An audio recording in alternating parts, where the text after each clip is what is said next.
Hey there, everybody. We're going to get started in just a moment. Welcome to our January training. So if you haven't joined us live before, just a little housekeeping. You want to make sure that you have all other streaming devices turned off. So if you've got Google Drive, Spotify, Netflix, any of those other things going, turn them off now. It can limit the bandwidth that you have available for the live broadcast, and that can make it really hard to get a good, clear picture and the sound. If for some reason you lose either one of those, log off and log back in, and that should resolve it. I just dropped my iPad. That was not smart. Sorry about that. Made a nice loud noise. I'm going to be using that to show y'all some things, and so I wanted to have that all plugged in and ready to go instead of tossing it across the room. So other thing to think about is that right down here towards the bottom, that iPad so I don't drop it again, is the chat roll. If you're on a smart device, it might be up at the top or on the side. Click that chat roll and open it up now. Hey, CL and Sally, it's good to see y'all. And one of the things you want to do right away is there's a button on there down at the bottom where it says type message here. Where it says to, there's that button, and right now it probably says all panelists because that's what defaults to in Zoom. Click on that and select all panelists and attendees. That way you're going to be able to see all the comments and the questions. So make sure you've clicked that button. And I see some people who haven't. Make sure you've clicked that button and selected all panelists and attendees so that we can have everybody see all the comments and questions, because that will help in our discussion. You learn as much from each other most of the time as you do from anything that I have to add to it as well. So we've got a lot to cover. I want to dive right on in. So we're going to be talking today about one of my favorite topics. It's about making 2020 your best year, your most creative year, by setting goals for the creative habit. I, like most people, really love goal setting at the beginning of the year. But how many of you have set goals before and then been disappointed when you didn't hit that mark by the end of the year? Raise my hand. I've done that before. Usually what causes that to happen, usually when I've done that, I have set a goal way out there and I haven't created any steps that are going to help me get from where I am now to where I want to be. And somehow in my head, I've just thought that it's going to magically happen because I say that's what I want to do. It's like that proverbial, I'm going to lose 10 pounds or I'm going to eat healthier.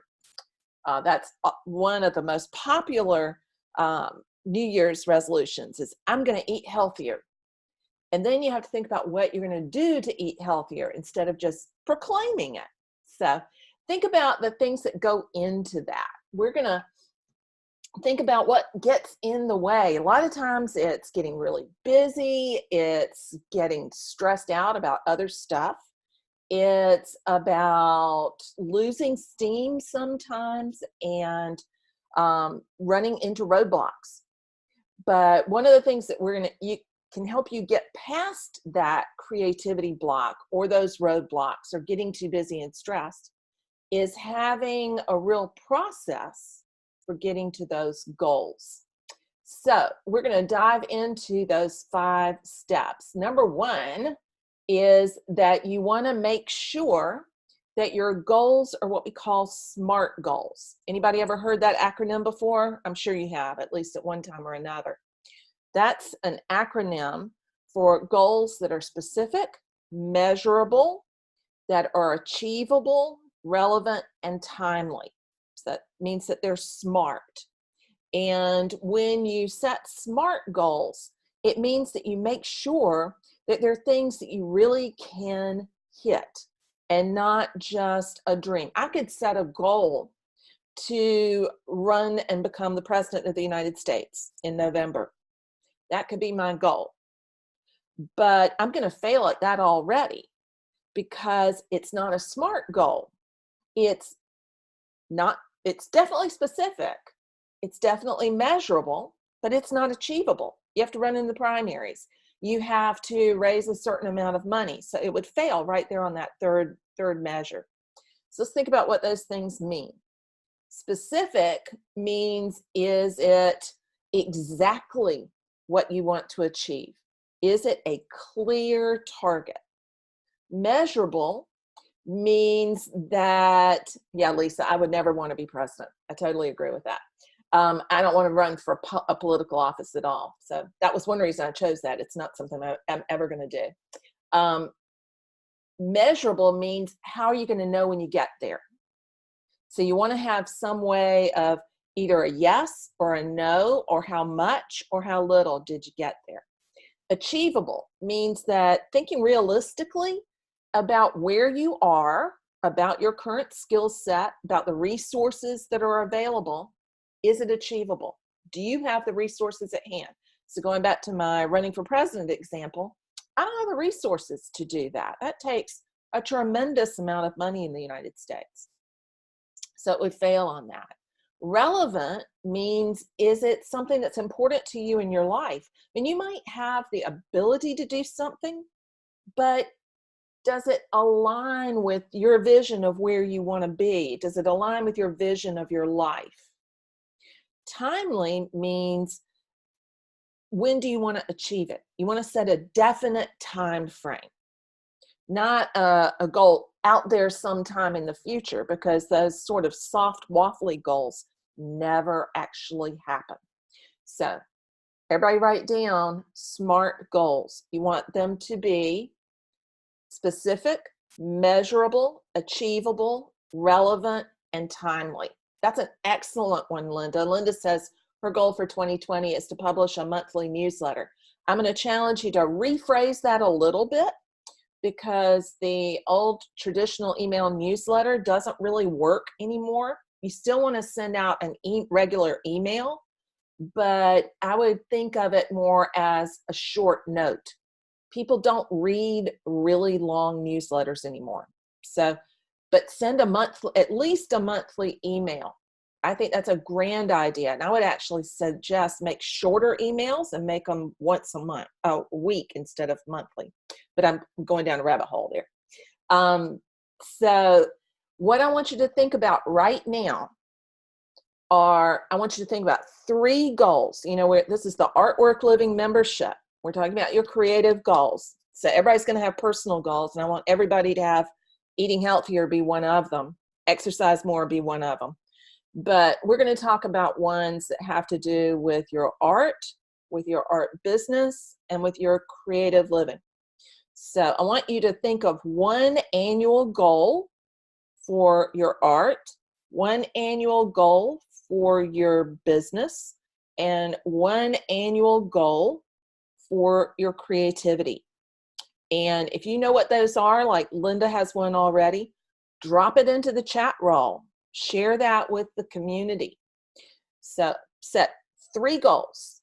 Notice I didn't say 10, because when you have too many, you're unlikely to achieve them. Our mind can't hold on to that many things at one time. The simpler you keep it, the more likely you are to actually get them done. So pick one for each of those areas. And then consider the steps that I'm going to outline in just a few minutes, and go through those. So we're going to make sure all of those are SMART goals. Run them through that test first. And then decide whether they are outcome goals or process goals. So outcome goals are things that are marked by an actual number. It's like eating healthier 5 days a week, exercising 3 days a week, reading a book a week, writing an email to my email list once a week. That is an outcome goal. Those are the kind of goals that I really want you to think about for those 3 main goals, outcome goals. Then the second type of goal is a process goal. And a process goal is looking at the process of how to get to that bigger outcome goal. So outcome goals are up here, process goals are right here. And the process goals are the things that are going to get you to that final outcome. So an example of that, going back to the email list, the weekly email, a process goal would be aligned with the habits that you're going to need to put in place to make that weekly email happen. And so the process goal might mean that you want to focus on what needs to happen every day or every week to make that outcome goal achievable. Does everybody understand the difference between outcome goal and process goal? So the process goals help to build towards that final outcome goal. And that's one of the key missing components for a lot of people as they start to set those goals, is that they skip the process goals and they don't develop those habits. So you're not abandoning that outcome goal, but you're going to focus on the process goals because they'll get you to your objective so much faster. So why should you approach the process, focus on the process for your creativity goals? Because it's a whole lot more manageable. And it makes it easier to break it down into the individual steps that will get you to that final outcome. So if you're writing a book and your outcome goal is to finish the book by the end of the year, your process goal might be to write 1,000 words a day. To see how that matches up? And think about process goals as being habit goals. And that makes it a whole lot easier to understand. So those of you who've been in the membership a while know that we have a whole challenge around developing the painting habit. And you can take those steps that we have in the 5-day painting challenge, those exact same 5 steps that I outline in there, for creating those new habits. So once you decide what your goals are, I want you to go back and listen to the videos for the painting challenge, because those steps in creating the painting habit, the same ones you need to go through to create any habit. So here are those steps again. You're going to use the SMART method to think about your outcome goals. You're going to identify an art goal, you're going to identify a work goal, and you're going to identify a living goal, a creative living goal. And then after you set those outcome goals and keep them only at 3, then you're going to shift to the processes that will help you get there. And the thing to ask yourself is, what small steps can I do regularly to help me reach my final objective? Then the third step, once you've got your process goals, is to schedule them consistently throughout the week. So many of you have heard me say that what gets calendared will actually get done. So my advice, strongest advice, would be to put it on the calendar. Get an electronic calendar, get a paper calendar, get a weekly planner, whatever works for you. And I think actually in a lot of ways for this, pen to paper works the best because our mind processes that in a very different way from typing on the keyboard. And scientific data backs that up. So if you can chart this and tick it off with a pen or a pencil on paper, you're far more likely to follow through on that. But set those habits, break down that outcome goal into the habits, the process goals that are going to get you there. Then schedule those onto the calendar. And I've got a handout that I'm going to be posting when I put the replay up that is an accountability check sheet, a habit tracker for you so that you can keep up with whether or not you're getting those habits in place and accomplishing them throughout the week, and then the month, and then the quarter, and then the year. So step number 4 is to track your progress, because it's a mini reward to your brain when you can put a check mark across through something. It sends a little bit of dopamine to your brain that makes you feel good and feel happy, and you're more likely to go back and do it again, because we are addicted to dopamine, and we'll go back and do whatever it was that gave us that little bit of hit of dopamine. It's why we go back to Facebook 40 times during the day.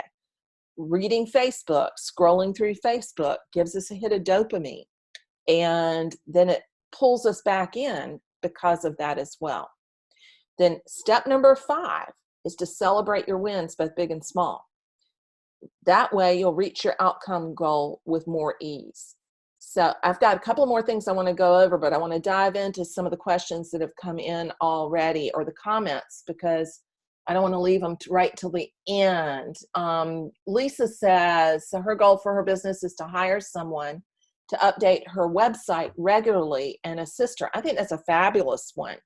And one of the ways that you can facilitate that, Lisa, is probably to go to a local community college or a university, if there's one near you, and look for a student who is looking for some part-time work. Now, I know some people will say get an intern, they're free, but they're not really free. And a lot of schools have started insisting that interns be paid. So I don't think there's anything wrong with getting an intern if you're going to pay them. But you can get some help from a college student who can probably do that for you at a really pretty reasonable rate. And that will make a huge difference in the amount of time you've got to do your own artwork rather than dealing with the website stuff. So I think that's a fantastic goal. Yeah, and Sarah says she's had great luck hiring students via the local college. I have too. So y'all know Carson and Stephanie, guess where they came from? They were my students, and I know they're listening, but they were my students at the college, and they started working for me while they were in college and just continued because they were fantastic. So that is a way to begin to build a relationship and potentially have somebody who works for you for a very long time. And if it doesn't work out, there are many other students who are there that can fit the bill. So yeah, I would highly recommend that for everyone as being a potential goal. And then think about the impact that will have on your art business. Now, one of the things, the creative habits, not creative habit, one of the habits you have to develop, and I'm not always good at this myself, they'll laugh at me, but you've got to make sure that you delegate to the people that you hire to do the work that you want to take off your plate. So you're going to have to develop a delegation habit, which is truly difficult for all of us who've worked just for ourselves for a really long time. So absolutely. And as Sarah says, if you need marketing help, go to the marketing department and on down the line. Most college students are very familiar with social media. That's a place that they can help right away. Marketing is another one. IT, website, web development stuff, any of that kind of thing is easy to find somebody that can help you with it. So that's an excellent idea there, Lisa. Glad you posted that one. Sally says she plans on painting 5 days a week. That's a fantastic painting goal. Now, which kind of goal is that, Sally? Is it an outcome goal or a process goal? Anybody know the answer to that one? Is painting 5 days a week that's exactly right, Sally. It's a process goal. So what do you want to do that in service of? What's your outcome goal that you want to achieve by painting 5 days a week? And here's why it's important to link process goals to outcome goals. So if you don't have a measurable mark that you're trying to hit down the road with that process goal, you are far more likely to drop it along the way because you're not getting that hit of dopamine when you hit the target. So for process goals to be effective, you really have to have that outcome goal. So it might be just the number of paintings you want to have done by the end of the year. That would be an outcome goal. It might be that you want to launch a collection every quarter. That would be an outcome goal. You got to have the paintings to do that. But think about what kind of big outcome goal you want to link that to. It's a fantastic process goal. If one of your outcome goals is to sell more paintings, that could be part of that, because painting more means your paintings are automatically going to get better, and you need more paintings when you sell more paintings. So think about what you want to link that to. Sarah says her outcome goal for 2020 is to sell more art. Yeah, absolutely. That's a great one. And I wouldn't just say sell more art, because that's not measurable. How much art do you want to sell? And you can categorize that either by the number of paintings, or the dollar amount, or the number of collectors that you impact. So there are 3 different ways that you can set an outcome goal for that. So it could be that you want to sell 30 paintings by the end of the year. It could be that you want to develop 5 new collectors a month. It could be that you want to sell $40,000 worth of paintings by the end of the year. But pick which one is most in alignment with your overall vision for where you want to be in the next year, the next 5 years, etc. So I think, truthfully, that almost all of us want to sell more, because it helps to fund our art habit. So even if you're not trying to make a living at it, it's nice to have the habit be self-sustaining. So think about what it's going to take to hit that outcome, and what more actually is. So I know I skipped some here, and when I moved down to check on Sally's answer. Linda says, I need to work on my website. It's so out of date. I'll achieve this by working on my website every Wednesday morning for an hour and a half till updated, then keep it updated every Wednesday a.m. Awesome sauce. That is exactly what I mean, Linda. So do y'all see how she has an outcome, an updated website? And one of the things I would do there, Linda, is I would make a list of what that's going to look like, because outdated or updated is still kind of not measurable. So what would an updated website look like? What would your ideal updated website look like? Would it have a nice fresh about page? Would it have, what would be involved in that?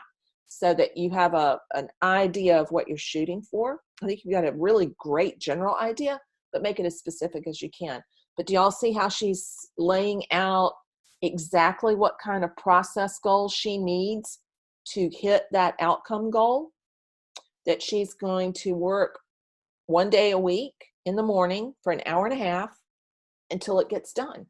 And then once it's done, she's going to use that time to keep it updated. Fantastic way to do it.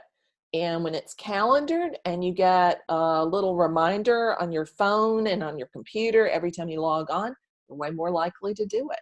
So that's exactly what I'm talking about. Excellent example there. Yes, Lisa, I agree. Paying people for their work is important. It's just good karma. And let's see. Lisa says, my creative goal is to do more sketches to develop better finished paintings. I have a bad habit of skipping this step. Yeah, I think that's a really solid goal there. So how are you going to measure better paintings? I think that's a fantastic process goal. And the overall outcome goal is good. But if you can quantify that a little bit more, it's going to be easier for you to stay motivated to keep those that sketch habit going. It might be that think about what makes better paintings. That you're going to have strong compositions in 2/3 of your paintings, or exceptional compositions in 2/3 of your paintings by the end of the year. That's kind of an awkward phrasing, but I think you can see what I'm talking about when I'm talking about linking it to something that's really super concrete. Sally, yes, I think FASO is amazing. We just had that discussion over in the free Facebook group as well, and somebody was asking about whether to use FASO or Squarespace, and FASO, hands down. Squarespace is this big, huge company that caters to everybody, and artists and writers and moms and lawyers and doctors and internet marketers, and that's all fantastic.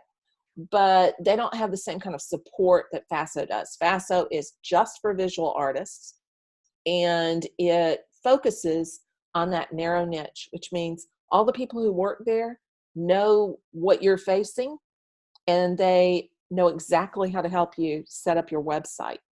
And they have support that actually picks up the phone and will call you back. So, yeah, if you have FASO and you're not really using it to help you, reach out to them. If you have questions, call them, put in a support ticket, because they'll call you back and they'll help you walk through stuff.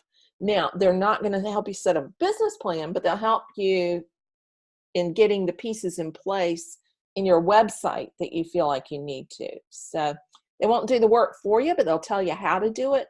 And they'll do some stuff. Like if you wanted to use MailChimp instead of FASO's email service, then they will actually pop the MailChimp thing in there for you. They'll do a lot of that kind of stuff. So it just depends on what kind of stuff you're trying to get them to do. And it is extraordinarily easy to use. Yeah, as Joan says, FASO is really easy. Sarah says, I need to create a more specific plan for transitioning out of my interior design business so I can create more income via selling art. It's really hard to do both at the same time. That is a solid goal. If you have that as your 12-month goal, then you can create the steps along the way that may not be so much habits, but definitely are process. Not all process goals are habit goals. So it could be that you're just going to lay it out and see what you need to do to get there. I think it's going to be one of these things, that one thing decreases as the other increases. So it means that you're going to have to increase the art income and then decrease the interior design. Increase the art, decrease the interior design.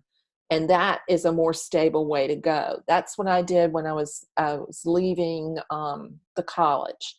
So in order to leave the college and go full-time in the studio, I had to increase what I was doing online with my own art business, with sales and with marketing, in order to be able to then step away from the full-time job at the college. So that is a safer way to do it. I don't ever advocate just walking out the door without a plan. That is a recipe for disaster. So yeah, I would have that. That becomes kind of two goals inside of your business goals. So it's not going to be as complex as it sounds, but it really means focusing heavily on increasing income from art, and do it step by step. Joan says, I would like to feel more successful in creating a fresh look in a larger painting from a smaller sketch that I feel has achieved that goal. So that is a really concrete, measurable goal for your paintings.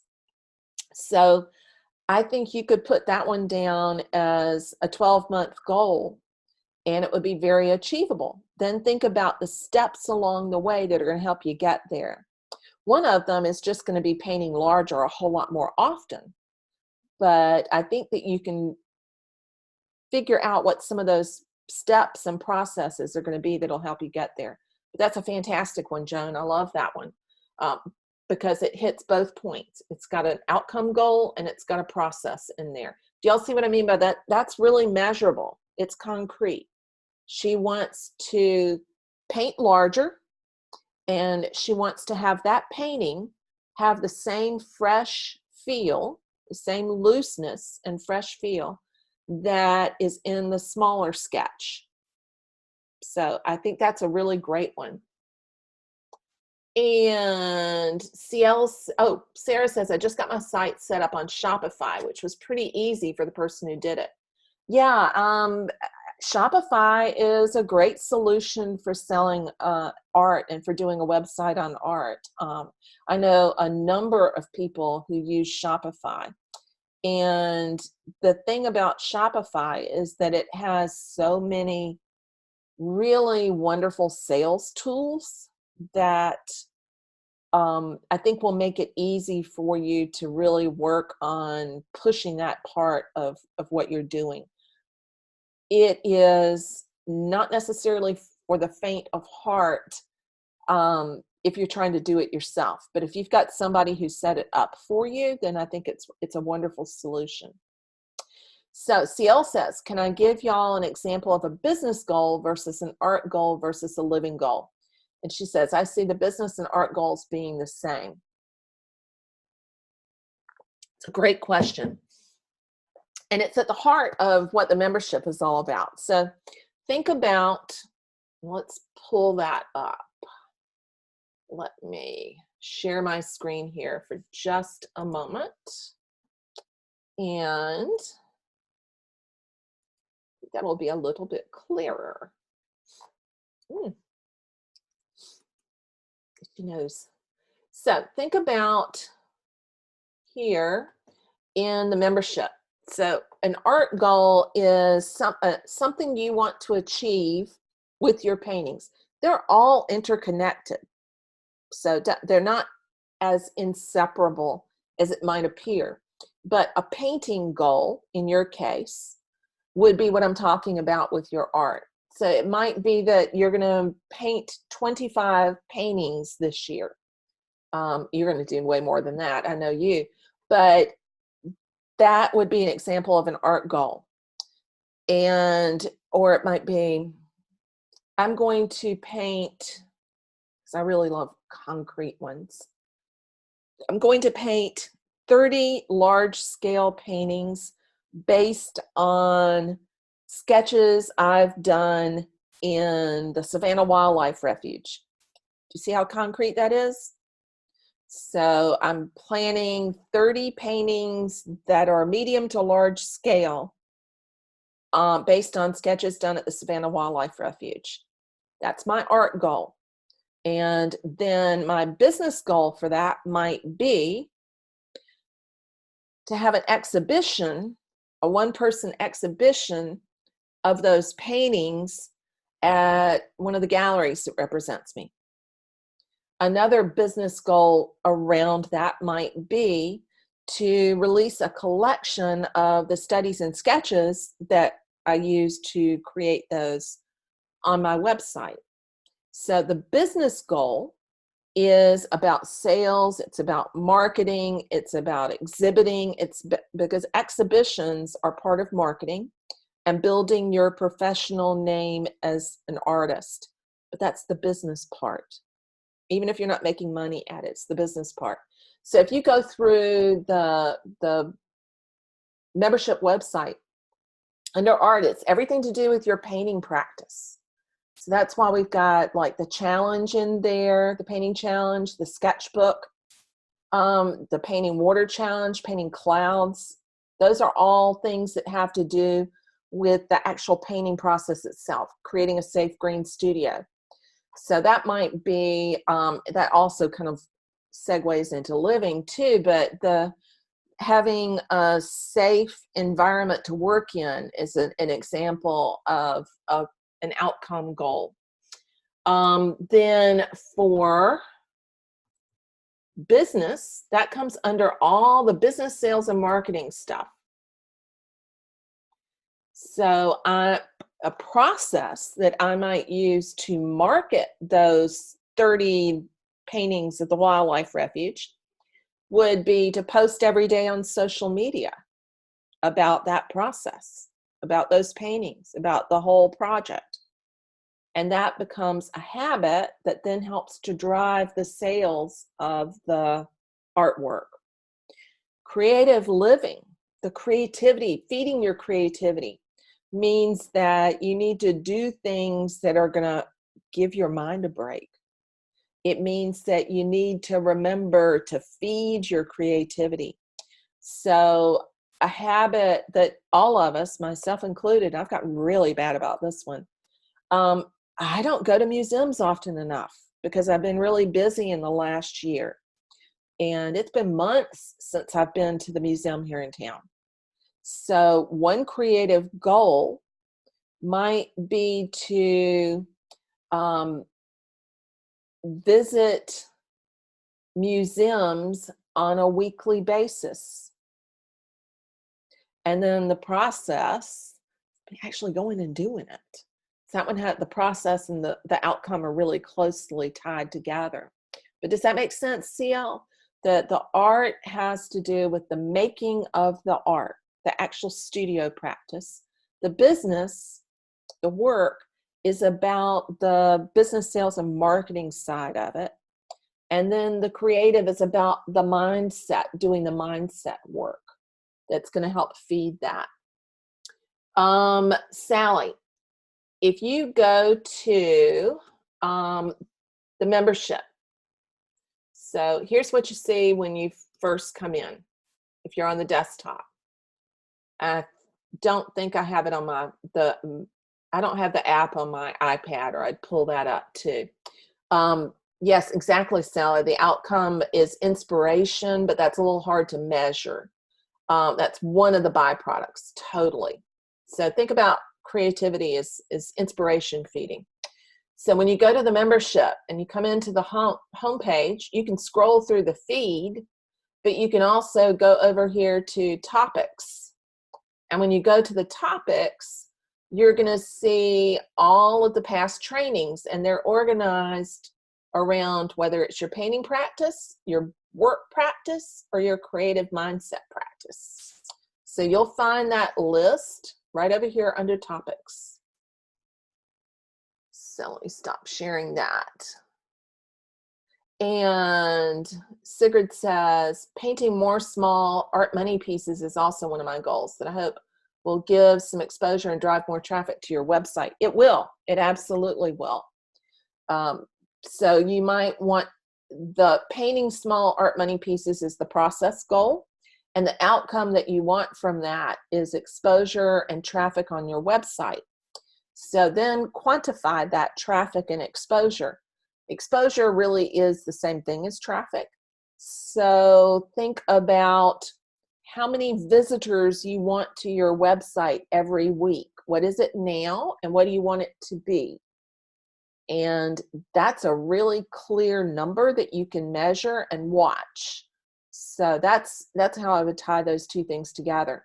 And then think about what else you're going to need to do in between besides just painting those in order to get the traffic to your website. And it's posting it on social media, because that will drive the traffic to your website.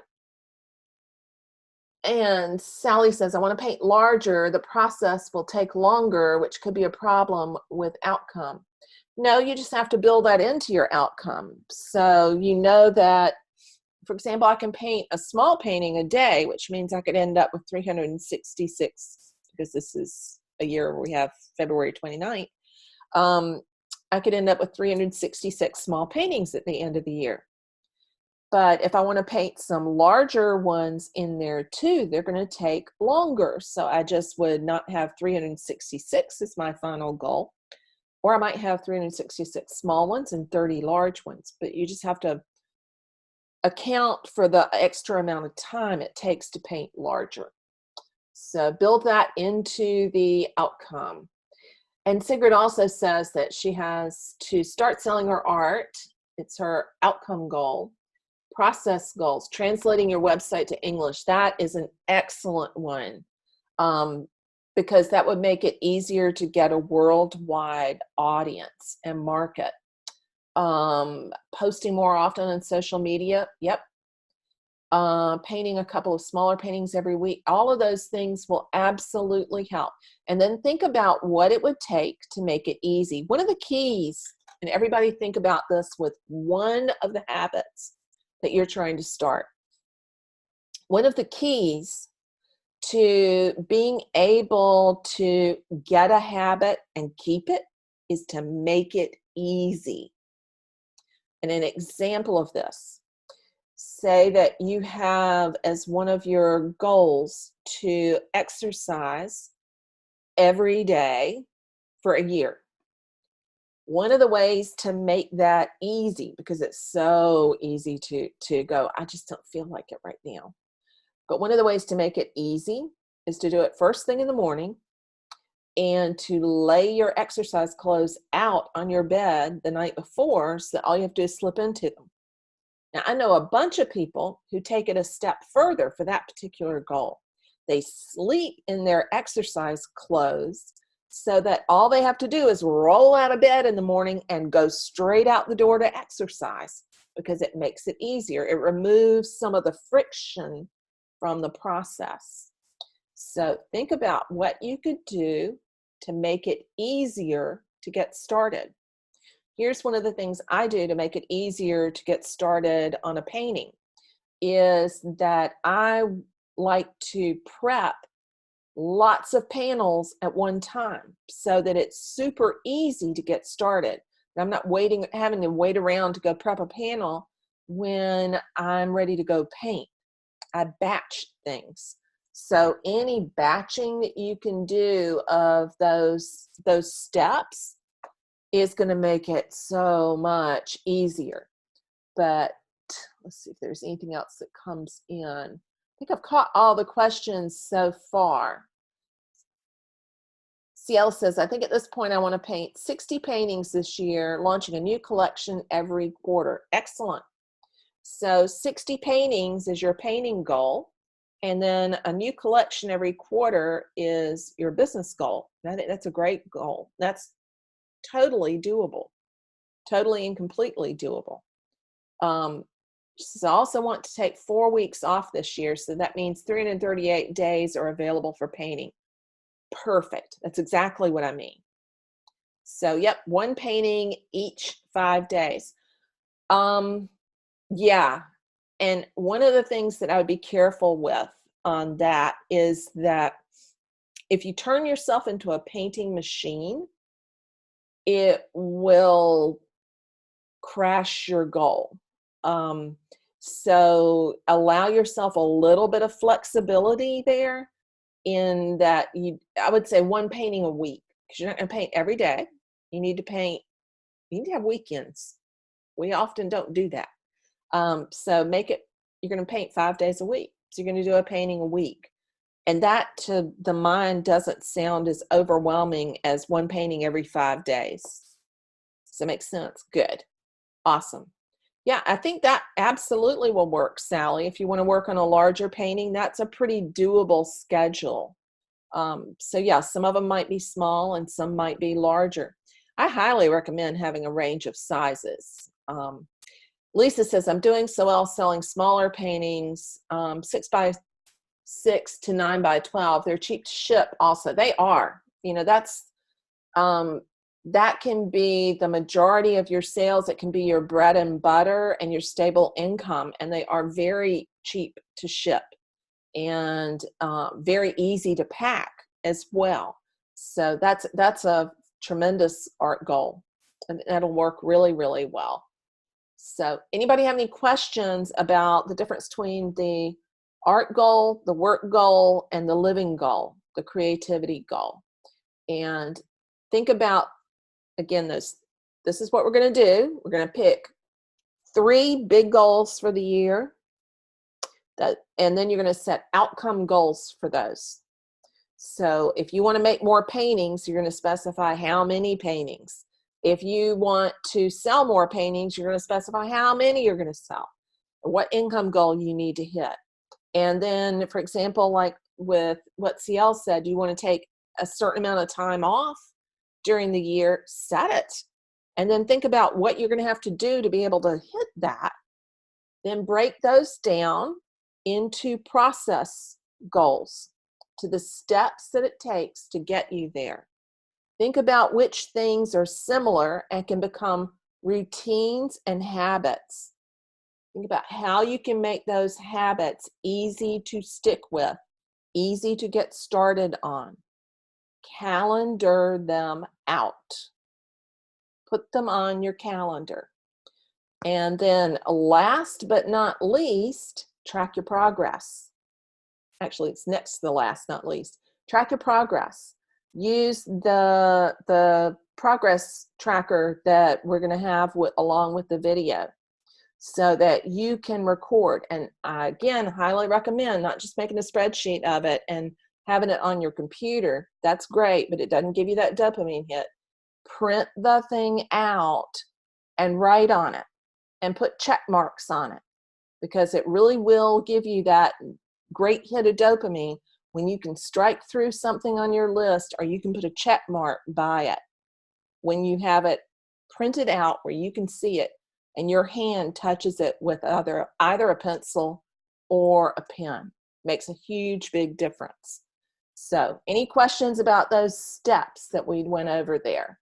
It's not as complicated as a lot of people make it. I think people they impede themselves, get in their own way when they're trying to set goals by setting too many of them, by not creating the habits that will ensure success, and by not creating any process goals that are linked to those outcome goals, or not creating an outcome goal linked to the process goal. Because remember, if you've got a process goal and there's no outcome for it, you're going to lose momentum.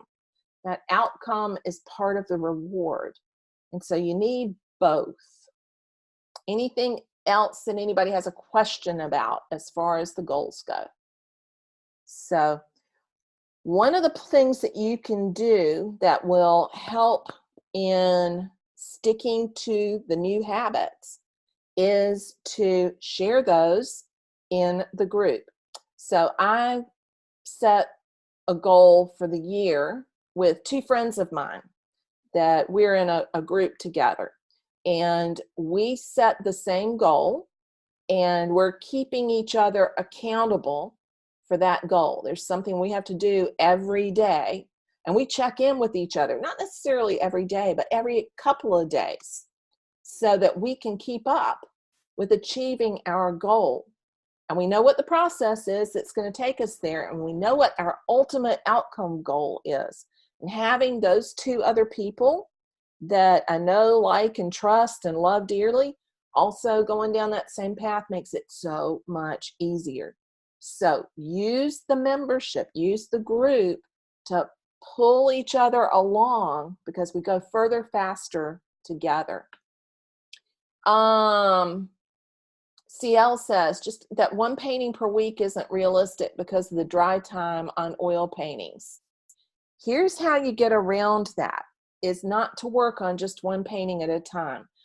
CL does paintings that are painted in multiple layers and have a lot of glazing on them, so that the underlying layer has to dry before the next layer goes on top. And I used to paint that way, CL. So the way that I got around that was to work on 4 or 5 paintings at the same time, and they'd be at different stages. So when I would get stage 1 done on painting 1, while that under painting dried, I would go to the second painting where it was already dried. And then I could move back and forth between paintings as they were at different stages of drying. And then I could actually get 1, sometimes more than 1 done a week. So yeah, if you have 2 or more in there at a time, it makes it so much easier to hit that one. Think of it as one finished a week.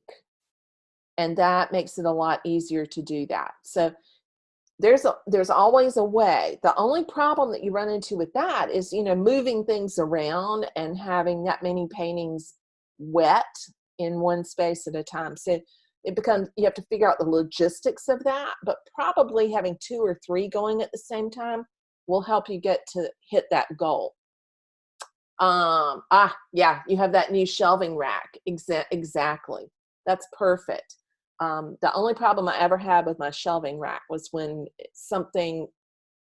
there was a big rattle or somebody dropped something in the street, and the building that my studio is in is really old, and it reverberated. And the painting that was safely leaning one direction ended up leaning the other direction, touching something. So just be careful with those drying racks. They're awesome. Any other last questions that anybody has about setting your creative goals and making this a really strong creative year? Anything at all? Oh, that's a great one, Lisa. I love that. That's a fantastic idea. So let me read this one out. Lisa says she uses a baby crib she bought at IKEA as a paint drying rack. That would work really well because of the slots and being able to stick the paintings in between, and it's up and it's on wheels and it's movable, and that's absolutely flipping brilliant. I love that. We need to start a thread just for studio hacks because that one is a brilliant one. I really love that. I'm going to have to order one because I need that right now here. Oh, they're so cheap at IKEA that you want it really clean. I love that. But yeah, you could, Sally, you could get a used one. And CL says she bought pegboard and dowels. Yeah, that works. You know, I have one, my painting rack in Columbia in my studio is made from metal shelves that are, I put the shelves far enough apart that they could hold paintings of different sizes. So I've done that. I've also used old counters to create paint racks, but I love the crib idea. Ooh, and Lisa says she got the crib on Facebook Marketplace. Excellent idea. We'll definitely have to start a thread that is just for studio hacks because that's a great idea. And I have a sneaking suspicion, and I like the pegboard and dowels too, that y'all all have little hacks that we could share in there. We'll definitely do a thread in the general discussion on that. So we are just about out of time. I've got time for one more question if anybody has a last one. But I'm going to prompt everybody to share their 3 big goals in the group and check back in along the way. So keep up with that as we move into 2020 so that you don't get behind and you don't get demotivated, and you can stay the course all the way to the end and achieve that big goal that you've set for yourself. So I don't see any more questions come in there. Let me double check here in the membership, just in case somebody popped something underneath the event. There we go. Awesome. If anything else comes to mind, share it into the group. Be sure to tag me if you've got a question. It's been great talking with y'all, and I love the ideas that y'all shared with each other. They're fantastic. Take care, and I look forward to seeing you again soon. Bye-bye for now.